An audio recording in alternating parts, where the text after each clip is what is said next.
بسم اللہ الرحمن الرحیم۔ السلام علیکم۔ حضرت واصف علی واسع رحمۃ اللہ علیہ سے شخص نے محفل میں سوال کیا کہ حضرت رمضان چل رہا ہے تو روزے اور تقوی کا آپس میں کیا تعلق ہے؟ تو حضرت اس کی طرف مسکرائے اور کہا کہ سب سے پہلے تو ہمیں روزے کا مقصد اور مفہوم سمجھ آ جانا چاہیے۔ اگر روزے سے یہ تین چیزیں انسان کو حاصل ہو رہی ہیں تو پھر اس کا وہ حقیقی روزہ ہوتا ہے۔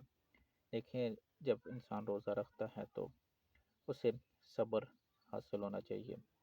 مزید جب انسان روزہ رکھ رہا ہوتا ہے تو اسے اللہ پہ بھروسہ پیدا ہونا چاہیے، اور تیسری چیز قناعت پیدا ہونی چاہیے۔ اب جب یہ تین چیزیں پیدا ہوتی ہیں تو یہ تقوی کا ایک چھوٹا سا درخت انسان کے قلب میں لگ جاتا ہے۔